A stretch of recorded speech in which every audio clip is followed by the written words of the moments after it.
آپ دیکھ رہے ہیں نیوز ڈیلی۔ آج سلطان محمود غزنوی ویڈیو کا پارٹ 2 ہے۔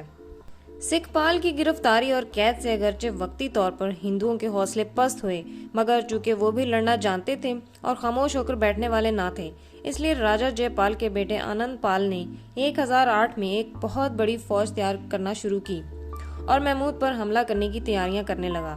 اس غرض سے اس نے اجین، گوالیار، کنوج، اجمیر اور کلنجر کے راجے مہاراجوں کو مدد کے لیے پیغام بھیجے اور اس طرح ایک بہت بڑا لشکر اکٹھا کر لیا۔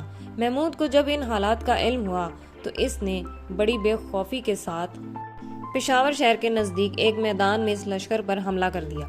ہندوستانی بہت جیت توڑ کر لڑے، مگر وہ محمود کی منظم فوج کا مقابلہ نہ کر سکے اور ایسی منہ کی کھائی کہ پھر کبھی سنبھل نہ سکے۔ اس کے بعد محمود نے نگر کوٹ پر قبضہ کر لیا اور یہاں بہت سا مال غنیمت اس کے ہاتھ آیا۔ آنند پال اور راجے مہاراجوں کی متحدہ فوج پر محمود کی اس فتح سے ہندوستانی حکمرانوں کے دل دہل گئے اور ان پر اس کی بہادری اور سپہ سالاری کا سکہ بیٹھ گیا۔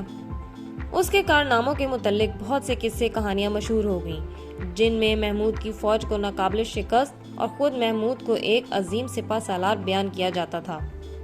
راجے مہاراجے جب یہ قصے کہانیاں سنتے تو اور بھی سہم جاتے، چنانچہ ان میں سے اکثر راجاؤں نے محمود کی فوج کا مقابلہ کرنے کی بجائے خراج دینے میں ہی اپنی عافیت سمجھی۔ ہندوستان کی تاریخ میں سلطان محمود غزنوی کی سومنات کی مہم بہت شہرت رکھتی ہے۔ اس مہم میں اس کی فوجیں جزیرہ نما کاٹھیا واڑ کی سرزمین کو اپنے گھوڑوں کے سموں سے روندتی ہوئی سومنات کے دروازے تک پہنچ گئیں۔ سومنات ہندوؤں کے نزدیک ان کا ایک مقدس مقام تھا۔ سومنات کے مندر میں ایک عجیب و غریب بت تھا۔ اس کے ماننے والے ہندوستان بھر میں موجود تھے، جو بڑے دور دراز کے سفر کر کے اس کی یاترا کے لیے آتے اور سونا چاندی کے چڑھاوے چڑھاتے۔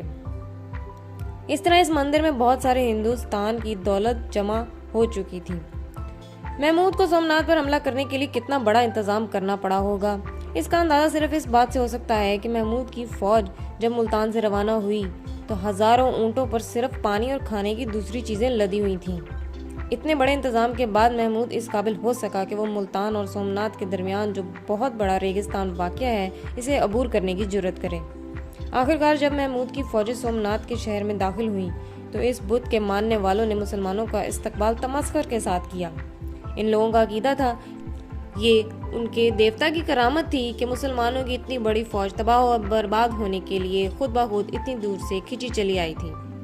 مندر کے ارد گرد بڑی مضبوط قلعہ بندیاں بنی ہوئی تھیں۔